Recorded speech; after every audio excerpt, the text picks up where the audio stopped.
Em junho de 1992, Cheryl Levitt, sua filha Suzy Streeter e a amiga da Suzy, Stacy McCall, simplesmente desapareceram da casa da Cheryl. Não havia sinais de entrada forçada, nem de que um crime tivesse acontecido no local, mas as 3 mulheres nunca mais foram vistas.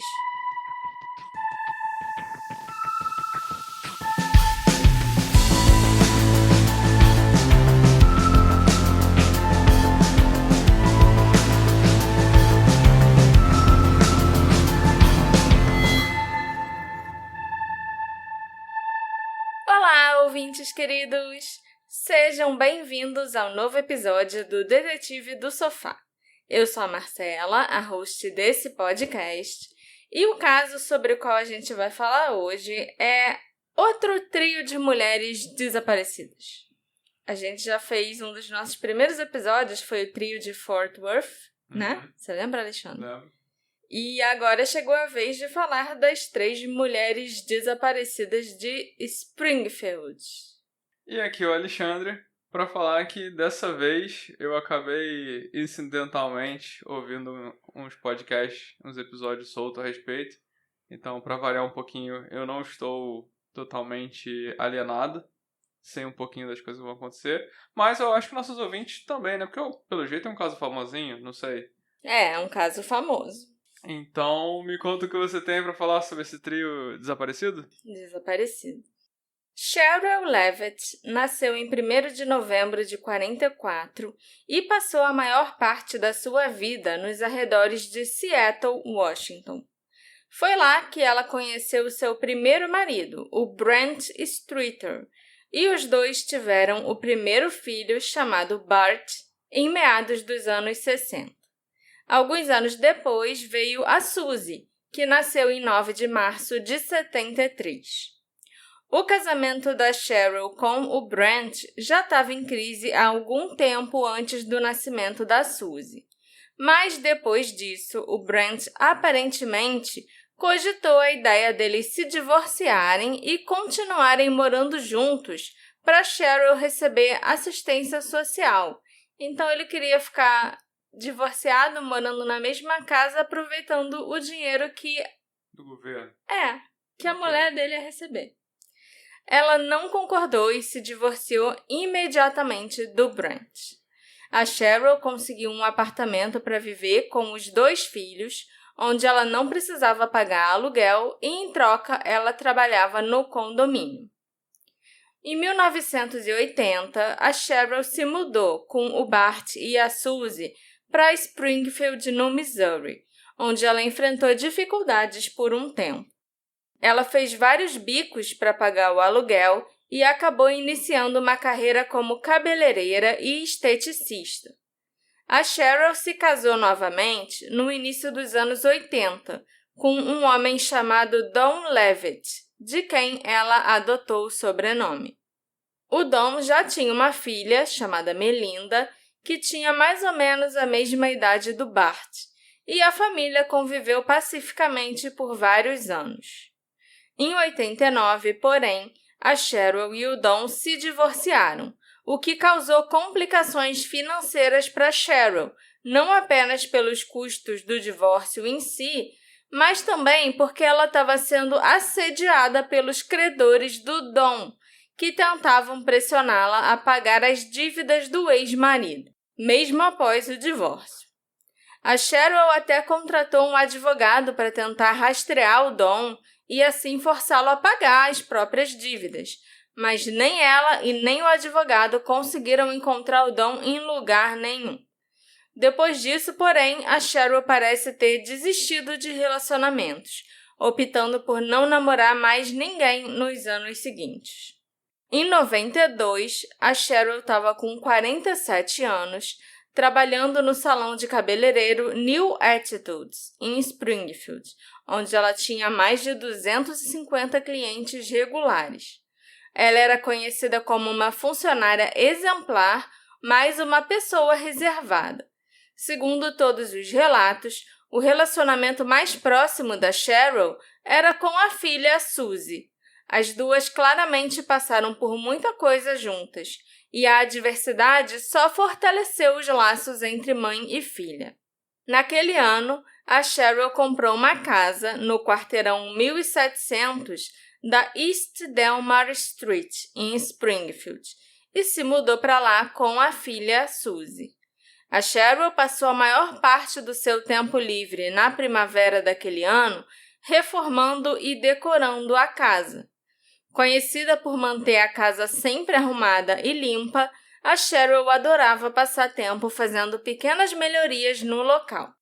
Havia pouca coisa nos antecedentes da Cheryl que indicasse o que poderia ter acontecido com as três mulheres em 7 de junho de 92, além do fato de que a Cheryl tinha muitos clientes e trabalhava com o público, portanto, ela mantinha contato frequente com estranhos.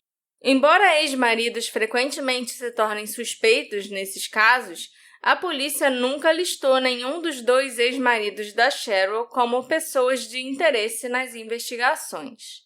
Quando a Cheryl não estava trabalhando ou ajeitando a nova casa, ela costumava passar o tempo com a filha Suzy.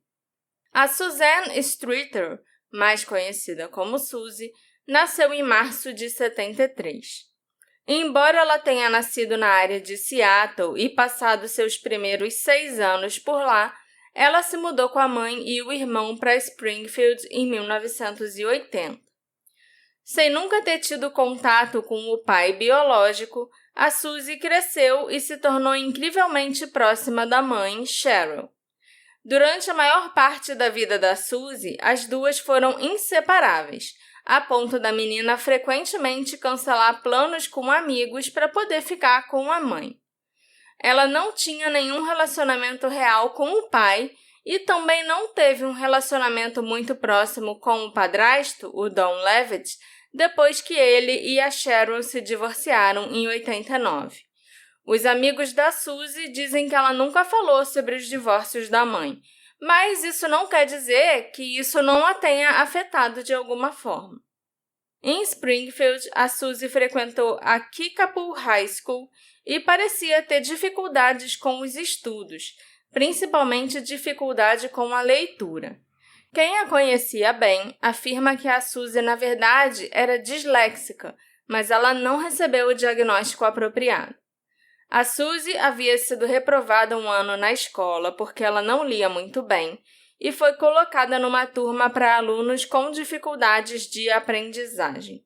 Além disso, ela também parece ter tido dificuldade para se adaptar à hierarquia natural do ensino médio, que muitas vezes pode ser opressora ou intimidadora. A Janet Oliveiras, uma amiga da família que morou com a Cheryl e a Suzy por um tempo, disse que a Suzy era uma garota muito sensível. Ela sentia que não fazia parte da turma, que não tinha amigos suficientes. Tendo se envolvido com mais companhias por um tempo no início do ensino médio, a Suzy parece ter realmente se acertado no último ano, com a aproximação da formatura. Além de frequentar a escola, ela estava trabalhando num cinema e tinha como objetivo seguir o exemplo da mãe na área da beleza. Nas horas vagas, a Suzy adorava jogar boliche, assistir filmes e fofocar sobre garotos com as amigas, entre elas uma amiga de longa data chamada Stacy McCall. Nascida em 23 de abril de 74, a Stacy era a mais nova das 3 filhas dos seus pais, Stuart e Janice McCall. Descrita pela mãe, Janice, como a filhinha do papai, a Stacy também era descrita como uma menina risonha que demorava um pouco para entender as piadas. Sempre próxima da família, a Stacy se aproximou da Suzy quando as duas estavam na 2ª série. As meninas se tornaram grandes amigas rapidamente e começaram a dormir na casa uma da outra. Mas a família McCall se mudou de cidade por um tempo, quando a Stacy estava com 11 anos. Com isso, a Stacy e a amiga Suzy perderam contato. Embora eles tenham retornado apenas 2 anos depois, a dinâmica do grupo de amigos tinha mudado. Quando a Stacy e a Suzy começaram o ensino médio na Kickapoo High School, a Stacy passou a andar com um grupo dos alunos mais populares, enquanto a Suzy se envolveu com um grupo mais desordeiro.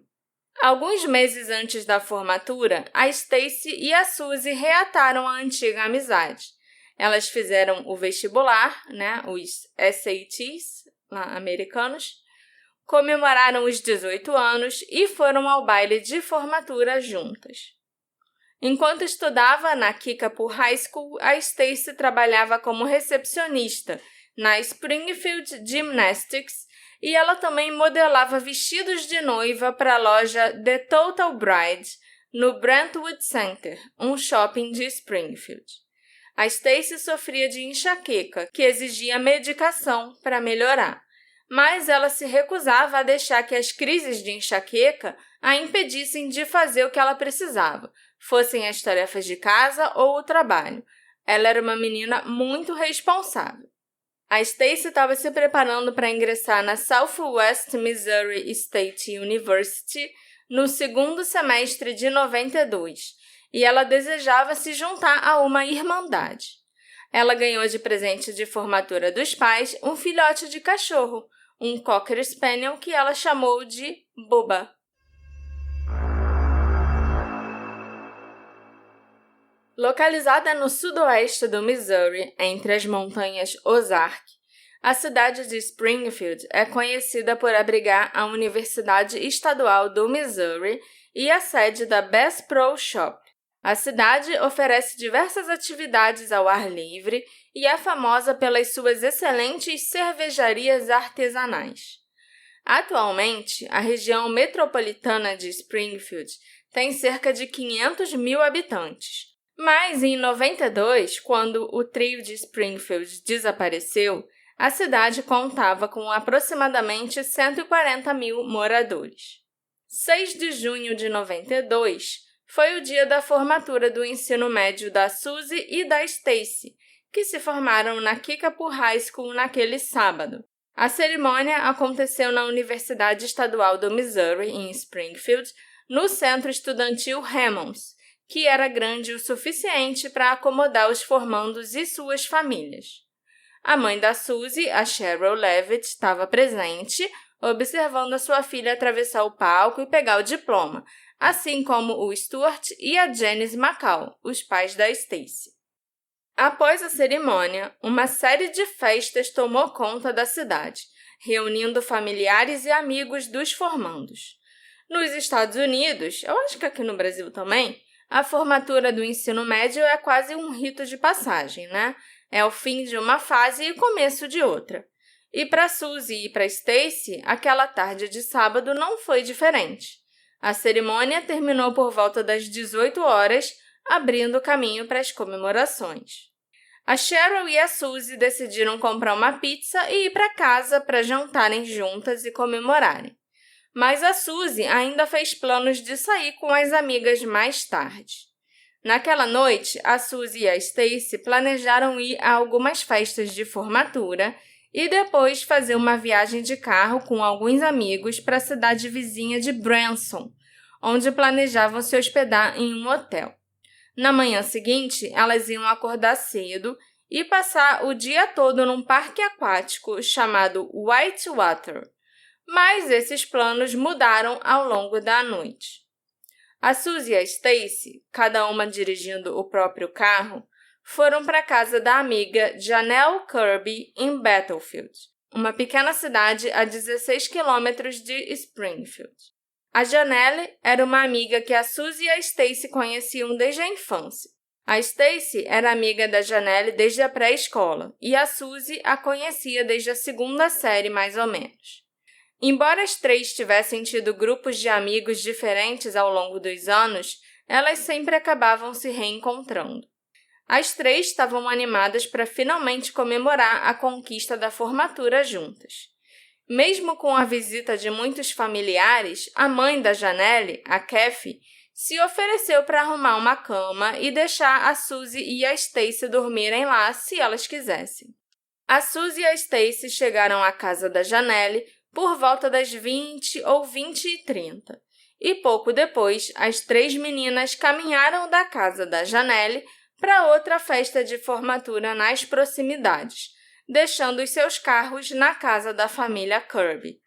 Nas horas seguintes, elas foram vistas em algumas festas de formatura diferentes, incluindo uma festa na casa da Michelle Elder, outra amiga da Stacy com quem ela estava retomando contato recentemente. Naquela noite, a Stacy e a Michelle conversaram sobre reacender a amizade e fizeram planos para a noite seguinte. Em algum momento, as meninas também mudaram seus planos para aquela noite, decidindo não dirigir até Branson, uma viagem de aproximadamente 45 minutos.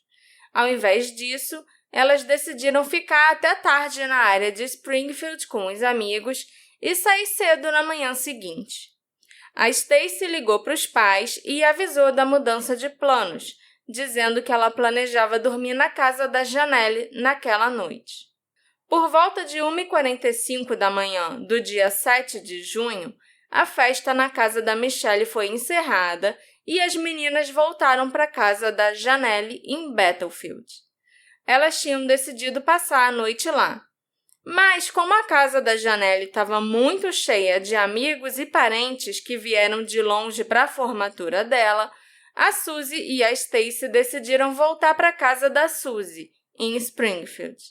Não era muito longe e a Suzy tinha acabado de ganhar uma cama d'água nova, tamanho king size, que ela queria ter a chance de exibir para pelo menos uma das amigas. Naquela época, né, tipo anos 80, início dos anos 90, todo mundo tinha colchão d'água, era uma coisa muito doida. Eu nunca nem sentei para ver como é.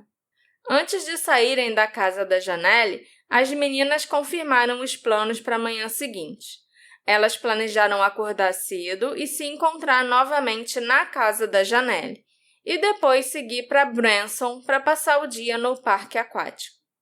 A Suzy e a Stacy entraram em seus veículos para ir embora, com a Suzy dizendo a Stacy para segui-la até a casa dela. A Suzy entrou no seu Ford Escort e a Stacy a seguiu em seu Toyota Corolla, saindo da casa da Janelle por volta das 2h15 da manhã. Essa foi a última vez que elas foram vistas com vida. Na casa da Suzy, sua mãe Cheryl deu sinal de vida pela última vez algumas horas antes. Depois que a filha saiu para as festas, a Cheryl parece ter se dedicado às reformas na casa. Ela passou o resto da noite consertando uma cômoda antiga. Na manhã seguinte, quando as pessoas entraram na casa, disseram que o cheiro de verniz ainda estava no ar. Uma amiga falou com a Cheryl por telefone por volta das 21h45. Naquele momento, a Cheryl estava trabalhando na cômoda e falou sobre pintar e envernizar um armário em seu quarto. Ela provavelmente trabalhou nisso por um tempo, mas depois começou a relaxar e foi para a cama. A Suzy tinha feito planos de ir para o hotel em Branson com os amigos, e ela não parece ter ligado para casa para avisar a mãe sobre uma mudança de planos. Então, quando a Cheryl foi deitar, ela provavelmente não fazia ideia de que a Suzy voltaria naquela noite, muito menos com uma amiga. Parece que a Suzy e a Stacy chegaram na casa da Cheryl por volta das 2h30 da manhã. Mas o que aconteceu depois disso permanece um completo mistério até hoje. Na manhã seguinte, domingo 7 de junho de 92, a Janelle Kirby e o namorado, o Mike Hanson, esperaram as outras 2 meninas chegarem à sua casa. Eles tinham combinado de se encontrarem na casa da Janelle e depois dirigir até Branson e passar o dia no parque aquático Whitewater.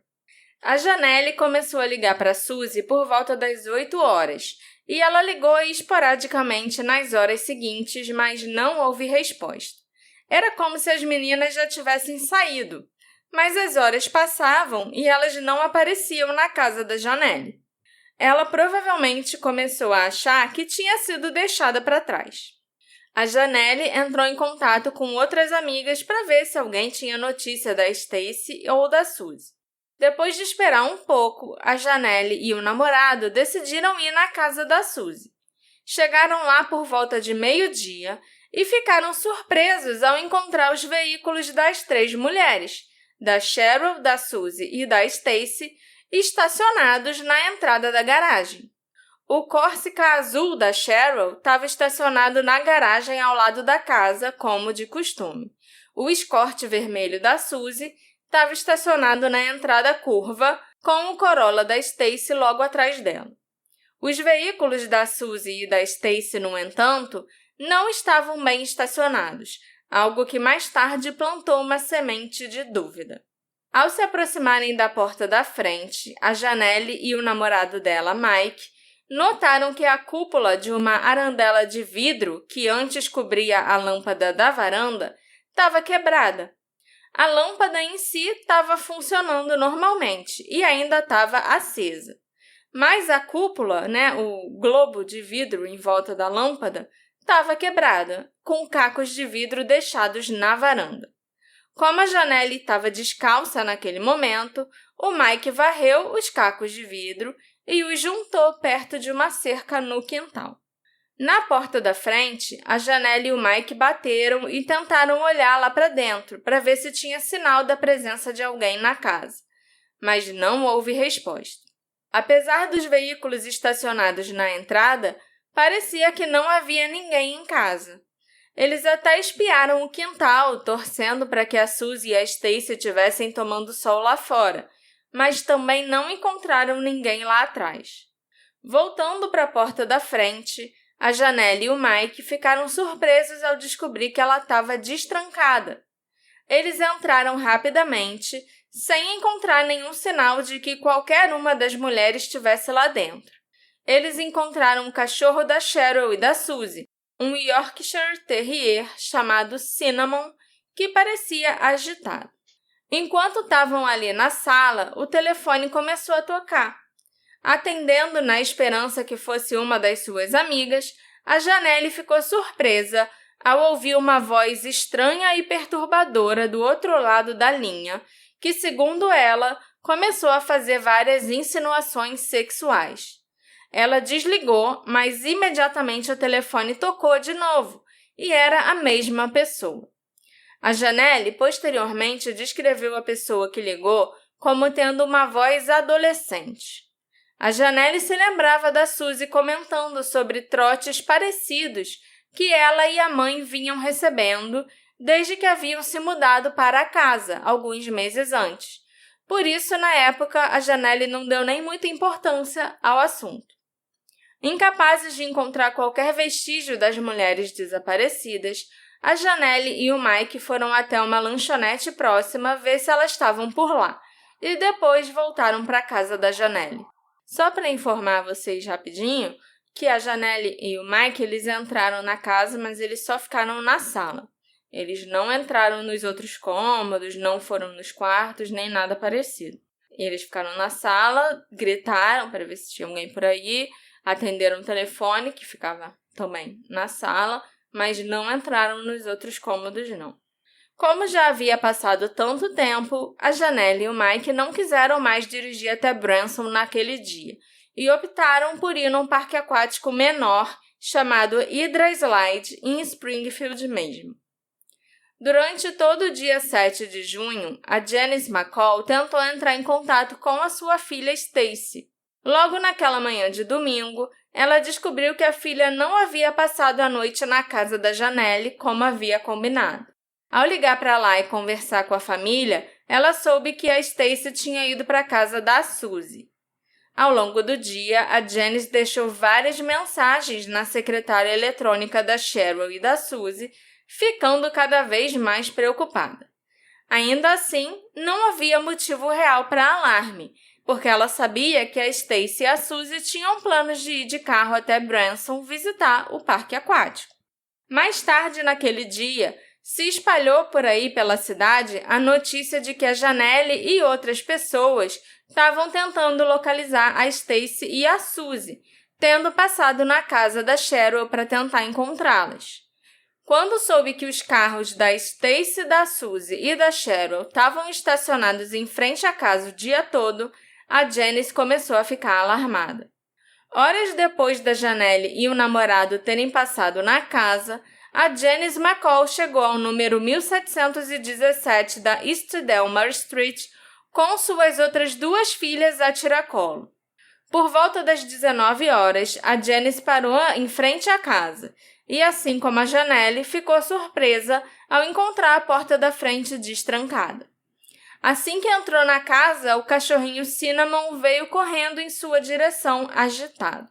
As bolsas das 3 mulheres estavam no chão do quarto da Suzy, perto do pé de uma escada.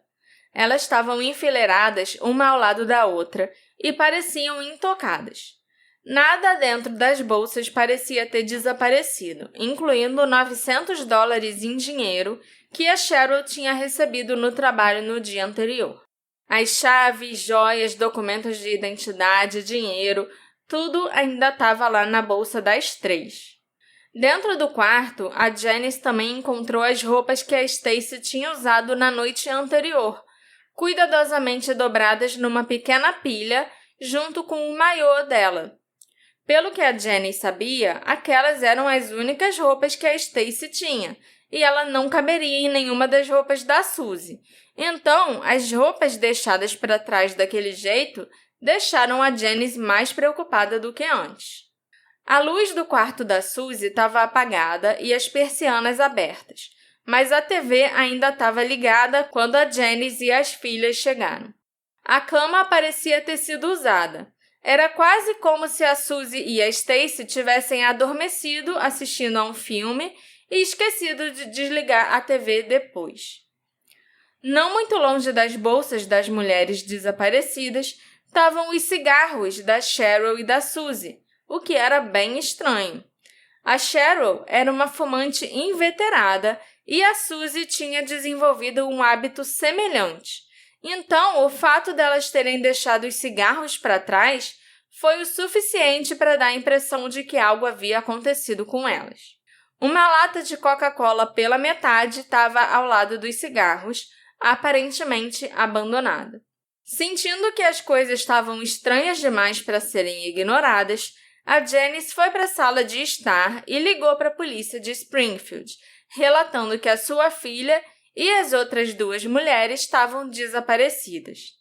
Após fazer a ligação, ela decidiu verificar a secretária eletrônica, na esperança de ouvir uma mensagem deixada por uma das mulheres. O que ela ouviu, no entanto, foi um dos elementos mais intrigantes dessa história.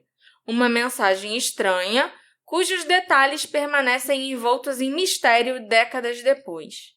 A polícia demonstrou interesse na mensagem, acreditando que ela poderia conter uma pista sobre o desaparecimento das 3 mulheres e que não estava relacionada aos trotes que a Janelle havia recebido mais cedo naquele dia.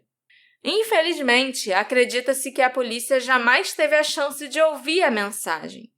Após a reprodução para Janice McCall, persistem rumores de que a mensagem foi apagada automaticamente pela secretária eletrônica. E realmente tinham vários modelos de secretária que faziam isso naquela época, que assim que você escutava uma mensagem, ela apagava, para liberar espaço. Mas, considerando a escassa quantidade de evidências nesse caso, é possível que esse seja apenas um dos detalhes que os investigadores optaram por ocultar do público.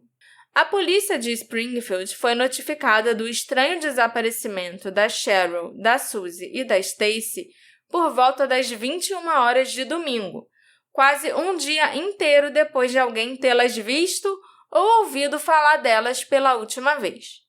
Durante o tempo que passou, a casa da Cheryl e da Suzy recebeu a visita de familiares e amigos preocupados, não apenas a Janice McCall e a Janelle Kirby.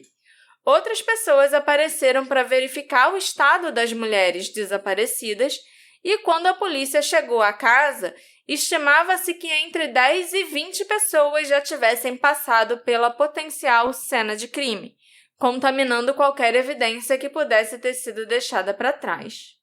Isso incluía o vidro quebrado na varanda da frente, que a Janelle e o Mike haviam varrido mais cedo naquele dia. Embora a lâmpada em si não tivesse sido danificada, o vidro quebrado ao redor dela era talvez a evidência mais notável na cena do crime e o único sinal de uma potencial luta. Tem gente que acha que, alguém sabia que a Cheryl guardava uma cópia da chave ali naquele globinho. E aí, foi tirar pra pegar a chave ali embaixo e acabou quebrando o globo, entendeu? E ela guardava uma chave ali? Não. É uma teoria. A gente não sabe. Ah, tá. É uma teoria, entendeu? Ou então que, uma das mulheres derrubou na hora que estava sendo levada pra fora de casa. Tem muitas possibilidades, né? Essa é a verdade. Um dos poucos elementos da cena que pareciam fora do lugar era a persiana do quarto da Cheryl, torta, meio levantada, como se alguém tivesse espiado por ela para ver o que estava acontecendo do lado de fora da janela. Só aquela laminazinha na altura do olho. Uma lâmina estava meio torta. A cama da Cheryl dava sinais de ter sido usada, o que sugeria que algo estranho pode ter acontecido enquanto ela dormia, ou talvez após ela acordar. Mas naquele momento, tudo que os investigadores podiam fazer era especular. Familiares e amigos apontaram à polícia alguns detalhes estranhos na casa, incluindo o Nigel Kenney, um colega de trabalho da Suzy no cinema e amigo próximo dela nos últimos meses. Segundo Nigel, a Suzy era uma criatura de hábitos. Ela estacionava no mesmo lugar sempre, na entrada de casa, todos os dias. Mas, naquela noite, o carro dela não estava onde ele sempre ficava. Isso levantou a suspeita de que outro veículo poderia estar ocupando a vaga quando a Suzy e a Stacy chegaram. E também falaram que o quarto da Cheryl estava muito bagunçado, e ela era uma pessoa muito organizada, e as pessoas estranharam isso. Mas o mais estranho para os policiais presentes no local foi que nenhum dos pertences das mulheres tinha desaparecido. As bolsas, chaves, joias, dinheiro e veículos ainda estavam no local. Até mesmo o remédio para enxaqueca da Stacy e os cigarros da Cheryl e da Suzy ainda estavam lá. A única coisa que faltava eram as 3 mulheres. A investigação na área não conseguiu novas pistas. Nenhum dos vizinhos tinha ouvido ou visto nada fora do comum naquela noite. Nenhum grito, nenhum som de violência, nada. A polícia não encontrou sinais de arrombamento em portas ou janelas e as camas pareciam ter sido usadas normalmente. Tudo indicava que Suzy e Stacy chegaram a entrar na casa naquela noite. A cama da Suzy estava bagunçada e lenços demaquilantes usados foram encontrados, sugerindo que as duas tiraram a maquiagem e se prepararam para dormir. Nos dias seguintes, familiares e amigos permaneceram esperançosos de que o trio aparecesse, mas isso não aconteceu. A Cheryl faltou a uma consulta médica marcada para segunda-feira, 8 de junho. No mesmo dia, a Stacy não compareceu ao trabalho, algo que ela nunca havia feito antes. E Suzy, que deveria trabalhar na terça-feira, 9 de junho, também não apareceu no trabalho. As autoridades divulgaram informações sobre as 3 mulheres desaparecidas, na esperança de que isso despertasse uma lembrança na mente de alguém. Enquanto isso, familiares e amigos ficavam cada vez mais preocupados, a cada dia, com a possibilidade de algo terrível ter acontecido com elas. Os investigadores encontraram dificuldade em identificar um possível motivo para o desaparecimento das 3. Nenhuma delas tinha inimigos conhecidos e nada indicava que alguém teria razões anteriores para querer fazer mal a qualquer uma delas. Como eram todas mulheres, os investigadores não descartaram a possibilidade de que o crime tenha sido cometido por oportunidade ou tenha tido motivação sexual. Ao investigar o histórico das 3 mulheres, a polícia não encontrou nada relevante. Entre elas, a Cheryl era quem tinha o passado mais extenso, em grande parte por causa da idade. Ela havia se divorciado 2 vezes, mas não mantinha contato com os ex-maridos há anos. Ela não via o primeiro marido, Brent, há décadas, e desde a separação em 89, não tinha notícias do segundo marido, o Don Levitt. Após o divórcio, o Don se tornou difícil de localizar.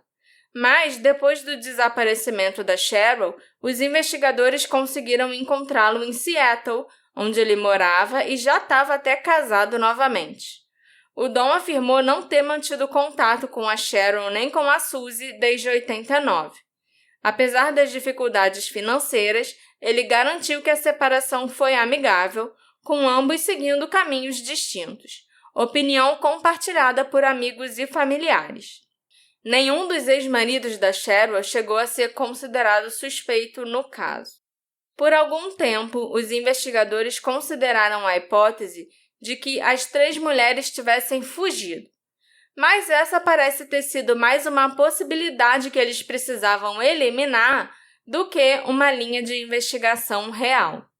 Em 9 de junho de 92, 2 dias após o desaparecimento das mulheres conhecidas como o Trio de Springfield, o FBI foi acionado para ajudar nas investigações, colaborando com os detetives de Springfield no rastreamento de algumas pistas vindas de fora do estado.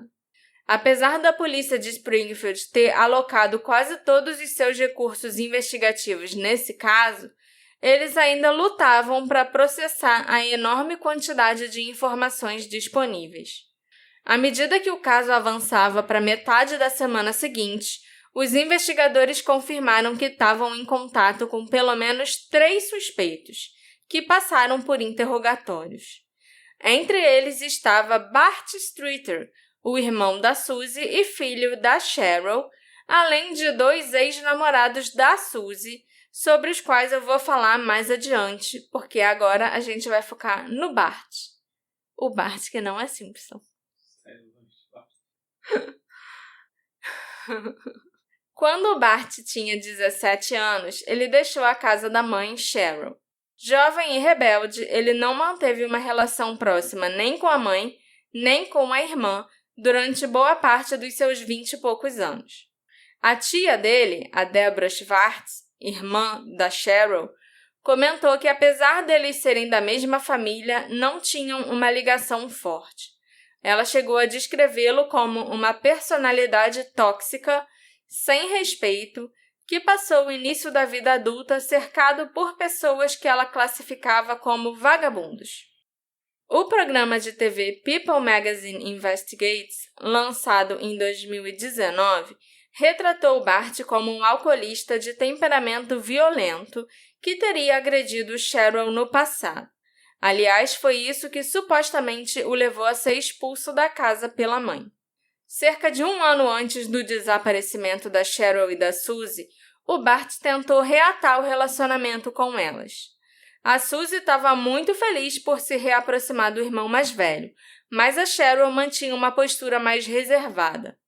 Por um tempo, a Suzy chegou a passar as férias de verão na casa do Bart, antes de começar o último ano do ensino médio, mas ele acabou recaindo nos seus antigos hábitos.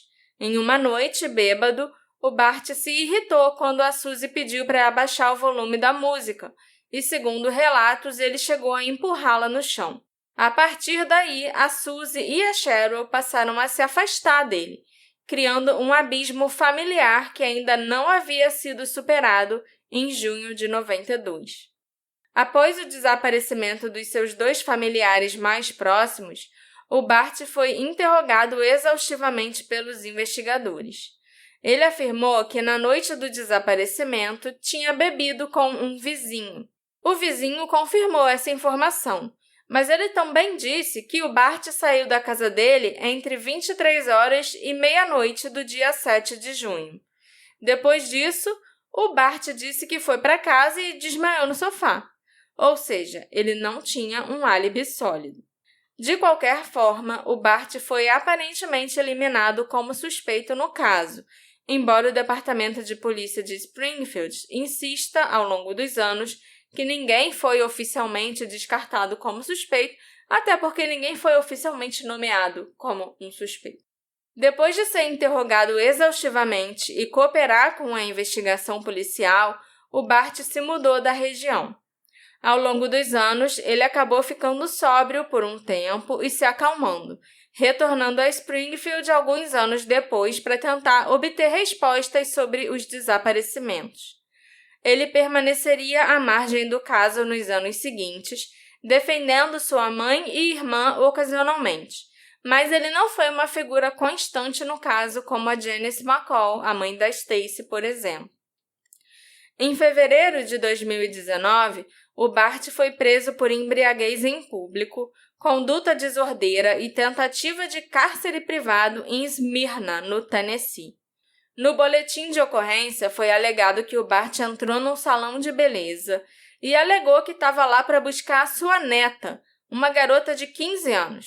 Mas a menina não conhecia o Bart e se recusou a ir com ele. A polícia foi chamada, o Bart foi preso e levado para a cadeia do condado e libertado depois sob fiança de $4.000. A família Streeter, no caso o Bart e a filha dele, que depois, ao longo do tempo, ele se casou, ele teve uma filha e tal, antes disso tudo acontecer, em 2019, e a família dele criou esse blog para falar do desaparecimento das 3 mulheres, e para cobrar resposta, para manter o público atualizado sobre o que estava acontecendo no caso. E nesse blog, eles refutaram as alegações de que o Bart teria tentado sequestrar alguém. A família afirmou que o incidente foi apenas um grande mal-entendido e que imagens das câmeras de segurança do estabelecimento mostravam o Bart chegando e apertando a mão do proprietário, e então supostamente perguntando se a neta era ou não uma das clientes do salão. No blog, a família Streeter também abordou um antigo problema de Bart com o abuso de álcool, algo com o qual ele lutava há muito, muito tempo. Embora eu pessoalmente não tenha motivos para acreditar que o Bart ainda seja suspeito nesse caso, eu entendo porque outros podem estar cautelosos em relação a ele. A sua relação problemática com o álcool, o seu suposto temperamento explosivo ao beber e o seu relacionamento conturbado com a mãe e a irmã fornecem talvez o motivo mais claro nesse caso. Mas será que isso seria suficiente para ele orquestrar o desaparecimento de 3 mulheres? Ainda mais fazer isso de um jeito tão, eficiente? 2 mulheres das quais eram extremamente próximas a ele? Eu duvido, eu acho que os problemas dele foram agravados pelo desaparecimento da mãe e da irmã. E pelo fato dele não estar falando com elas na época, então sempre vai ficar aquele sentimento de culpa, de, não tive um encerramento para essa história.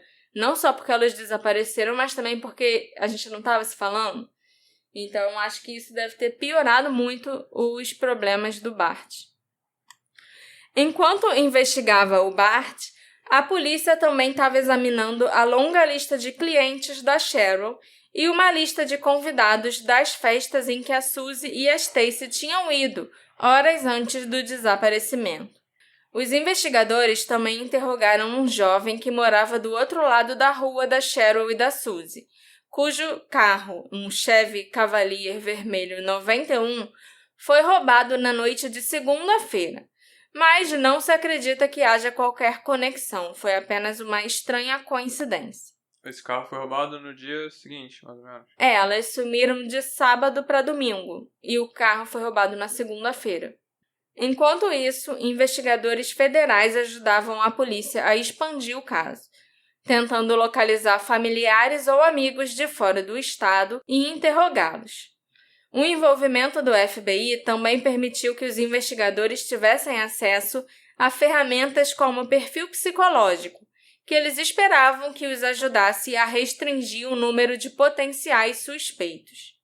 A polícia recebeu centenas de pistas sobre esse caso vindas de todo o país, apontando os investigadores para possíveis pessoas de interesse ou até mesmo para possíveis avistamentos das mulheres. Uma dessas dicas incluía a alegação de que os corpos poderiam ser encontrados no condado vizinho de Pearson Creek. Outra pista de Nova Jersey alegou que a Cheryl foi vista embarcando num avião. Um par de sapatos brancos, encontrado abandonado na rodovia 14, deu aos investigadores esperança de que as mulheres pudessem ter estado lá em algum momento, mas isso nunca foi comprovado. Havia também um mapa lacrado que foi colocado anonimamente num porta-jornais do Springfield News Leader, que levou os investigadores a um complexo de apartamentos no noroeste da cidade, tudo isso sem sucesso. A polícia vasculhou a maioria dos corpos d'água próximos em busca de sinais das mulheres, incluindo o lago Springfield e longos trechos do rio James, bem como outros pequenos lagos, mas nenhum vestígio do trio de Springfield foi encontrado. Nas semanas seguintes, a polícia contou com a ajuda da mídia para divulgar o caso das 3 desaparecidas. O programa 48 Horas filmou no local apenas uma semana depois do sumiço das mulheres, seguido pela exibição de Os Mais Procurados da América. À medida que a notícia se espalhava e mais detalhes das estranhas circunstâncias surgiam, diversos indivíduos com ligações pessoais ao caso ou à cidade de Springfield passaram a ser investigados como possíveis suspeitos.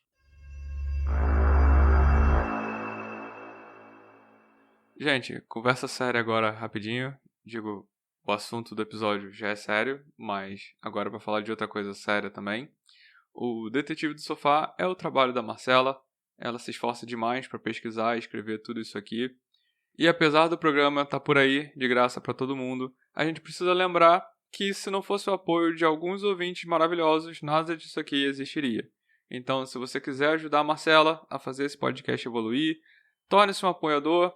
Entra no apoia.se, orelo.cc, ambos /Detetive do Sofá, que vai ajudar bastante você fazer o seu apoio para o podcast, continuar crescendo e continuar evoluindo.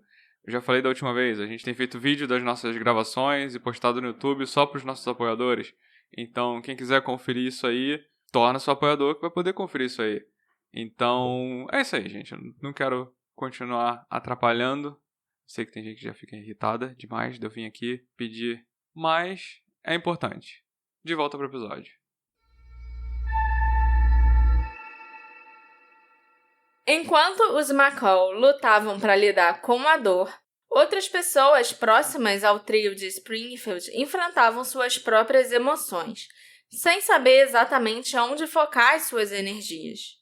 Muitos se envolveram nas buscas locais, distribuindo panfletos e ajudando a vasculhar áreas próximas, enquanto outros sentiam dificuldade em contribuir sem atrapalhar. Alguns preferiam deixar que a polícia fizesse o trabalho e só ajudar se fossem chamados. Infelizmente, a Cheryl Levitt e a Susie Streeter eram as maiores defensoras uma da outra, e o desaparecimento simultâneo dificultou que alguém na região pudesse falar por elas. Mas alguns familiares mantinham contato com a imprensa, como o tio da Cheryl, o Cliff Williams, que morava no condado vizinho, e o filho da Cheryl e irmão da Suzy, o Bart Streeter. Como vocês sabem, o Bart foi interrogado várias vezes pelos investigadores e, como muitos dos primeiros suspeitos desse caso, ele passou pelo teste do polígrafo. Mesmo assim, a polícia evitou classificá-lo como uma pessoa de interesse, destacando a sua cooperação constante. O Bart afirmava não ter nada a esconder, e, segundo relatos, ele acompanhou os policiais em diversos interrogatórios, chegando a comparecer voluntariamente à delegacia para discutir o andamento do caso em várias ocasiões. Enquanto a polícia investigava a história do Bart e os motivos que o afastaram da família, descobriram detalhes sobre um dos ex-namorados da Suzy, que também passou a ser um dos primeiros suspeitos. O relacionamento dela com esse jovem gerou a desaprovação do Bart, levando a várias discussões entre ele, a mãe e a irmã na época em que eles ainda mantinham contato.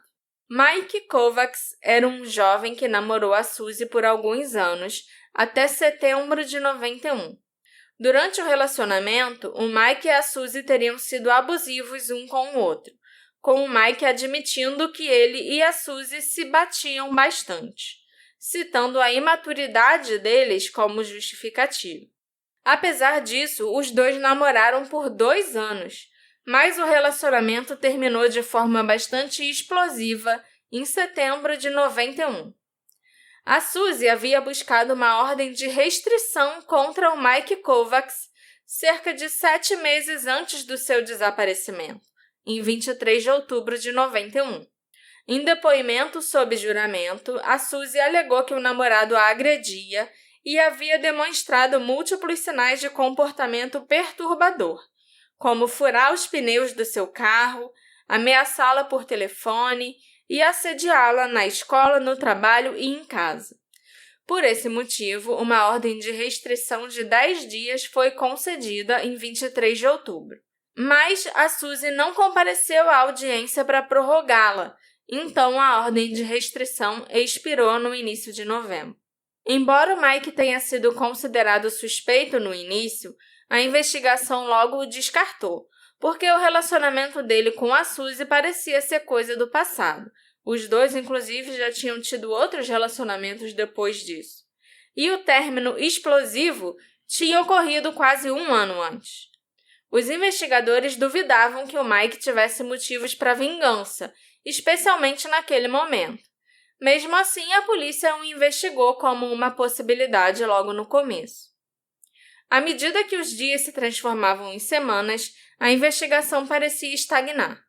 Ainda assim, o caso continuava dominando as manchetes dos jornais locais e as principais notícias noturnas da região de Springfield. Os investigadores analisaram todas as pistas apresentadas, incluindo as alegações de que a Stacy e a Suzy teriam se envolvido com drogas na noite da formatura, para as quais nenhuma evidência foi encontrada, assim como rumores sobre a Cheryl estar vivendo além das suas posses e contraindo dívidas para reformar a casa, que também nunca foram confirmados.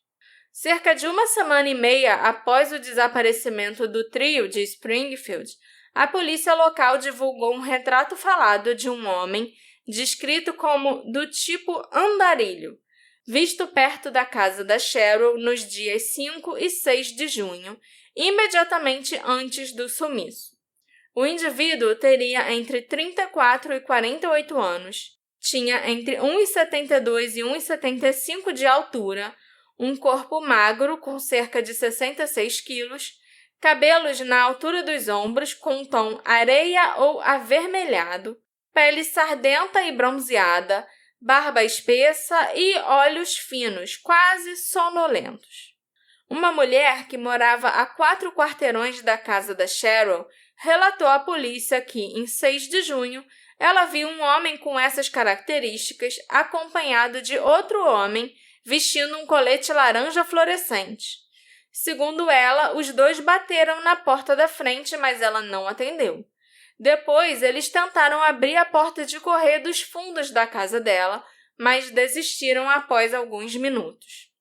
Mais ou menos na mesma época em que os investigadores divulgaram a descrição e o retrato falado do homem, também divulgaram a imagem de um veículo visto num posto de gasolina a cerca de 400 metros da casa da Cheryl, por volta das 4h30 da manhã de 7 de junho.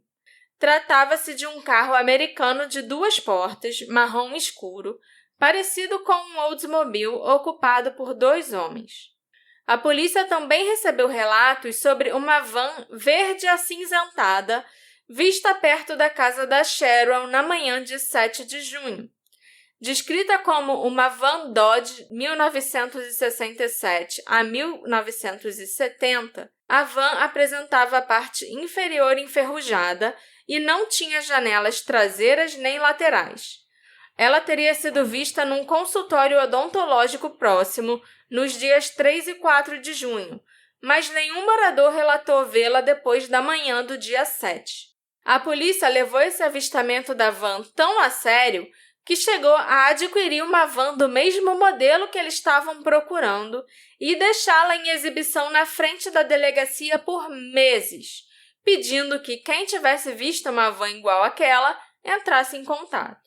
Mais tarde naquele mês, foi relatado que um funcionário do posto de gasolina, esse posto a 400 metros de distância, onde provavelmente tinha um Oldsmobile que a polícia estava interessada, pode ter visto a Cheryl por volta das 2h15 da manhã de 7 de junho.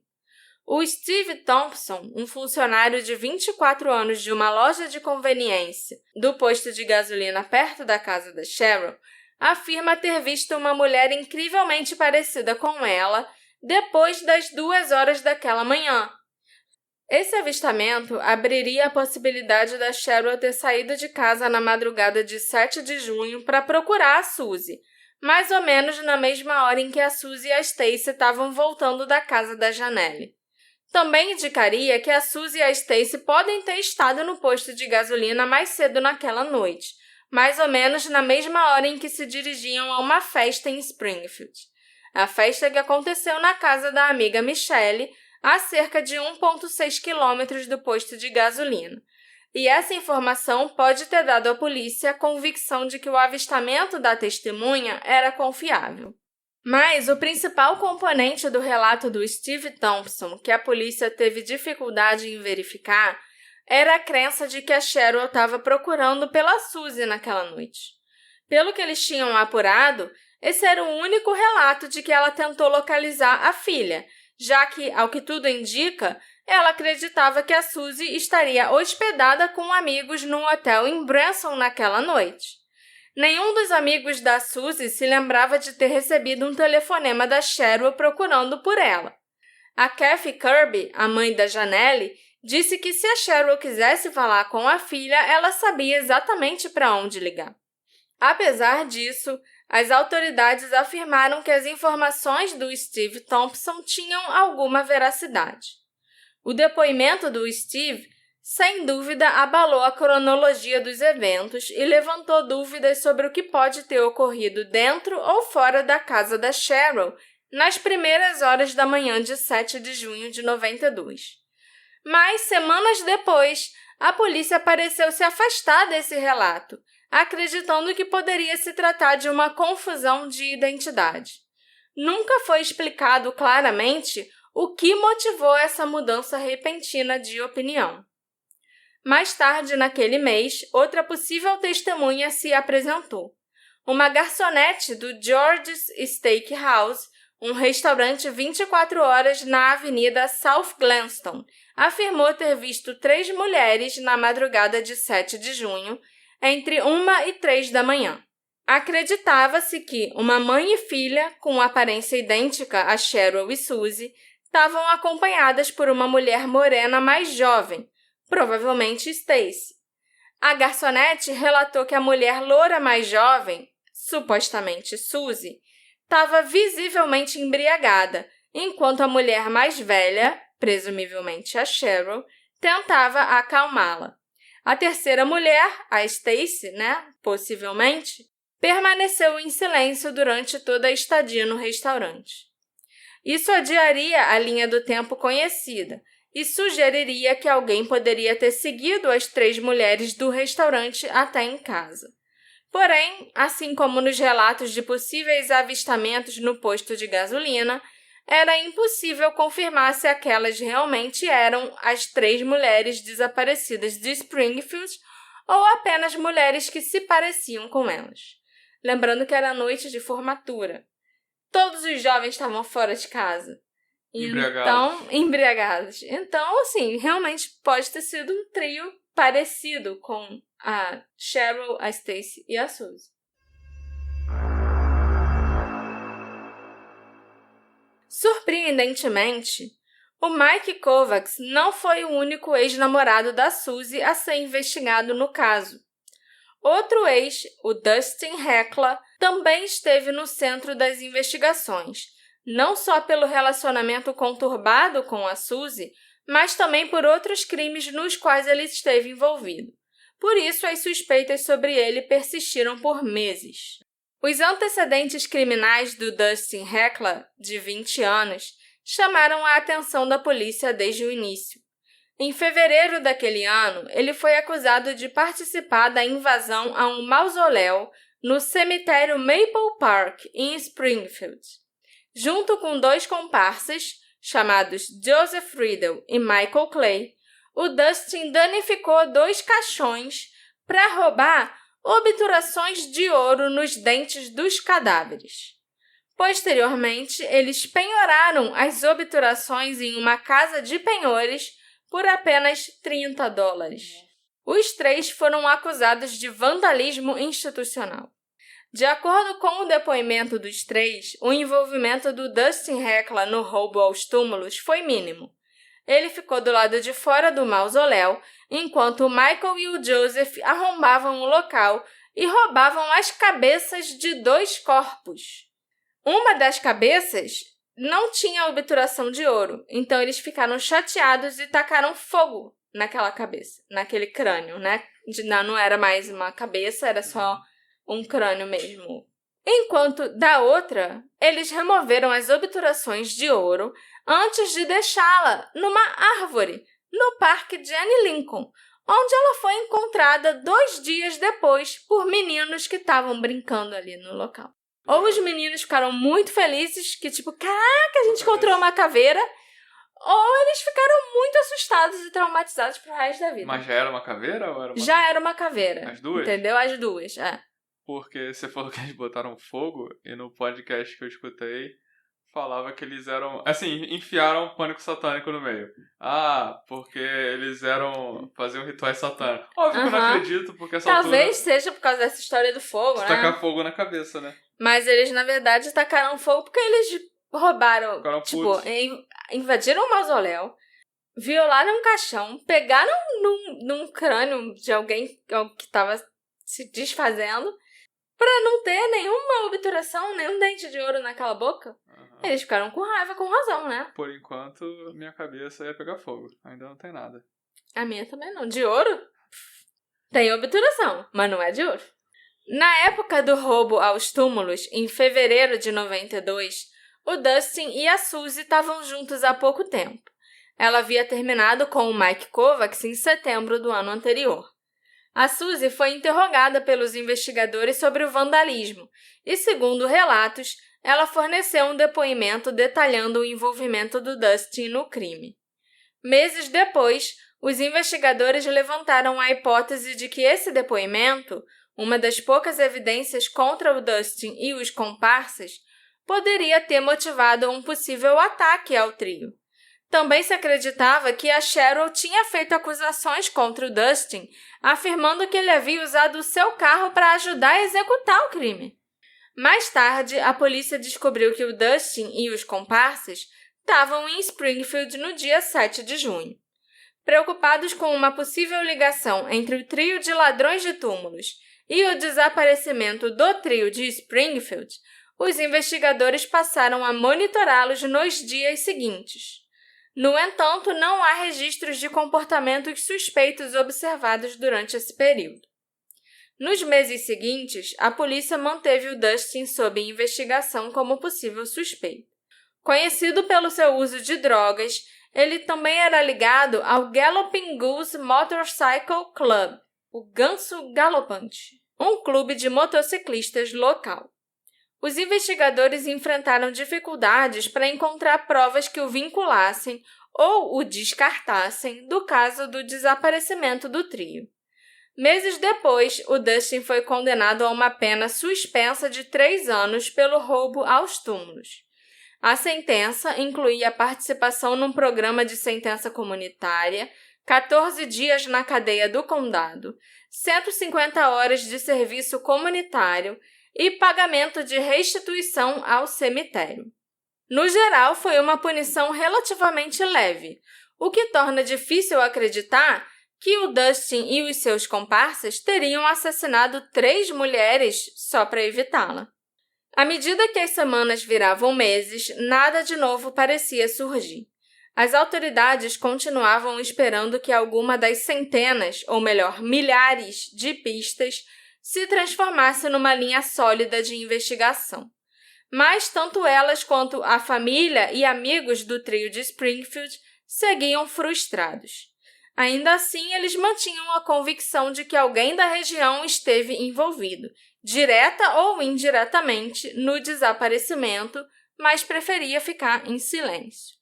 Em 31 de dezembro de 92, a central do programa de TV America's Most Wanted, os mais procurados da América, recebeu uma ligação com informações sobre o desaparecimento das 3 mulheres. Os detalhes fornecidos pareciam específicos o bastante para despertar interesse dos investigadores. Mas, durante a chamada, o atendente tentou, sem querer, por engano, transferir a ligação direto para a polícia, o que acabou interrompendo a chamada antes que os dados do interlocutor fossem registrados. Posteriormente, a polícia e os familiares das mulheres desaparecidas fizeram apelos públicos para que a pessoa que tinha ligado entrasse em contato novamente, acreditando que as suas informações eram muito valiosas. Supõe-se que o interlocutor mencionou perseguição ou stalking como um possível motivo do crime e sugeriu uma conexão com a região de Jacksonville, na Flórida. Apelos gravados para que essa pessoa retornasse às ligações foram exibidos no programa America's Most Wanted até o ano seguinte, mas não há confirmação de que o contato tenha sido reestabelecido. Em 1993, um prisioneiro chamado Steven Garrison levou os investigadores até uma fazenda no oeste do condado de Webster, alegando que os corpos de Cheryl, Suzy e Stacy estariam enterrados lá. Uma busca minuciosa na área não revelou nada novo. Assim como outras pistas, essa também se mostrou um beco sem saída. Apesar disso, o Steven continuou sob suspeita da polícia por algum tempo, ainda que apenas por seu envolvimento forçado na investigação, pela vontade que ele teve de se envolver na investigação. Na época, o Steven aguardava sentença por violação de condicional no condado de Greene. Ele afirmou à polícia que um amigo havia confessado o assassinato das 3 mulheres durante uma bebedeira. Com base nisso, forneceu o local onde os corpos supostamente estariam enterrados, além de detalhes sobre uma van verde acinzentada usada para transportar os corpos, o que motivou a busca realizada em 93. Curiosamente, esse local estava ligado a um crime distinto ocorrido em 89, quando outros 3 moradores de Springfield desapareceram simultaneamente. Mary Susan Thomas, de 35 anos, John David Davison, de 34 anos, e Daniel Lee Davison, de 40 anos. Acredita-se que eles tenham sido mortos em uma transação de drogas que deu errado. Informações levaram a polícia ao mesmo terreno em 1990, 3 anos antes, onde ouviram que 2 dos corpos tinham sido descartados. Mas, após uma busca semelhante, nada foi encontrado. Apesar disso, o proprietário dessa fazenda, o Francis Lee Robb, acabou se declarando culpado de 2 acusações de homicídio em 2º grau. Em relação à busca na propriedade em 93, a polícia manteve silêncio sobre as eventuais evidências, caso houvesse alguma. Sob ordem judicial de confidencialidade, os investigadores não revelaram detalhes do que foi encontrado. Eles informaram apenas que aquela foi a 2ª de 3 buscas realizadas na área durante aquele período, todas ligadas à investigação do trio de Springfield. Os mandados de busca foram lacrados por um tribunal do condado de Webster e até hoje a gente não sabe absolutamente nada sobre eles. O Steven Garrison acabou se declarando culpado de 2 acusações de porte ilegal de arma e em novembro de 93 ele foi condenado a 2 anos de prisão. Embora tenha sido divulgado que a polícia não encontrou nada de substancial durante as buscas, os investigadores passaram a suspeitar que o Steven sabia mais sobre o caso do que havia revelado, principalmente por ele ter fornecido detalhes que não eram de conhecimento público. Eu ainda vou falar mais sobre o Steven Garrison depois, no nosso próximo episódio, que ainda tem algumas coisas interessantes para falar sobre ele. Mas até esse ponto, em 93, é o que a gente sabia da ligação dele com o trio. A investigação, que já se arrastava por quase 2 anos, parecia estagnada. Apesar da polícia ter recebido milhares de pistas de todo o país, o volume esmagador de informações gerou uma onda de especulações, dificultando a identificação do que poderia de fato ser relevante. Anos após o misterioso desaparecimento das 3 mulheres em Springfield, os investigadores pareciam tão no escuro quanto no primeiro dia. Alguns dos que trabalharam no caso, investigadores e outros policiais, acreditam que a investigação foi mal feita desde o início, com a polícia na época desconhecendo os procedimentos adequados para conduzir uma investigação desse porte. O chefe de polícia, Terry Knowles, recebeu muitas críticas de pessoas que acreditam que ele cedeu informações demais nos primeiros dias do caso, a ponto de tornar o julgamento de potenciais suspeitos quase impossível. O Terry também foi descrito como um microgerenciador, que dificultava que os seus investigadores seguissem certas pistas como normalmente fariam. Ele também foi criticado por, em alguns momentos, recusar a assistência de outras agências e organizações, optando por lidar com tudo internamente. Seja ou não a verdade, o que nós sabemos é que os investigadores do Departamento de Polícia de Springfield se concentraram intensamente no caso naqueles primeiros meses, mas com o tempo a sua atenção diminuiu. Embora a polícia de Springfield já tivesse designado dezenas de investigadores para trabalhar no caso em conjunto, a tarefa havia sido relegada a apenas um investigador, Doug Thomas, que se dedicava ao caso em tempo integral. Em janeiro de 94, ele já estava no mesmo cargo há mais de um ano, concentrando quase todo o seu tempo nesse único caso. Mais tarde naquele ano, em agosto de 94, havia esperança de que a resolução pudesse estar próxima. O caso foi enviado a um grande júri no condado de Greene, e o grande júri ouviria depoimentos de muitas pessoas envolvidas, não apenas policiais e outros especialistas, mas também amigos e conhecidos das vítimas. Isso incluía alguns amigos da Suzy e da Stacy, que estiveram em seu círculo durante as suas últimas horas de vida. O grande júri também obteve depoimentos do Steven Garrison.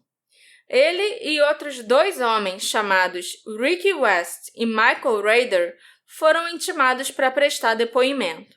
Os 3 tinham extensa ficha criminal, com crimes que variavam de roubo a estupro, e estavam presos nessa época, mas estavam em liberdade quando o trio desapareceu. Infelizmente, porém, o grande júri se dissolveu no início de 95 sem resolver nada e ninguém foi indiciado. Parece que o foco do grande júri era realmente decidir se ia indiciar esses 3 homens: o Steven Garrison, o Michael Rader e o Ricky West. Eu vou falar mais sobre o Steven no próximo episódio, vou falar um pouquinho sobre o Michael Rader também. Mas eu sei quase nada sobre o Michael e menos ainda sobre o Ricky West, sabe? Eu não sei nem como eles foram parar nesse grande júri, por que a polícia quis ouvir depoimento deles ou qual a relação deles com o caso. Os arquivos desse grande júri também estão selados e nunca foram disponibilizados para ninguém. Após 8 meses de audiências, nenhuma acusação foi apresentada por esse grande júri. Nesse ponto, no início de 95, a polícia cogitava suspender a investigação sobre o trio. Isso não encerraria o caso, mas o arquivaria, o que significaria que o investigador em tempo integral, o Doug Thomas, seria transferido para outros casos. E a polícia só revisitaria o caso do desaparecimento do trio de Springfield caso surgissem novas informações. A decisão de suspender a investigação foi tomada em março de 95, com o chefe de polícia de Springfield dizendo às famílias das vítimas que eles simplesmente tinham ficado sem pistas para trabalhar. E aqui a gente encerra a parte 1 do caso do trio de Springfield, da Cheryl, da Suzy e da Stacy. E na semana que vem a gente continua com a segunda e última parte desse caso. Ainda tem vários suspeitos para eu falar sobre para vocês. E ainda tem alguns pontos da investigação também que eu quero aprofundar mais. Excelente. Certo, Alexandre? Certo, Marcela. A gente se encontra? Na segunda parte dessa investigação. Tchau, tchau. Tchau, tchau.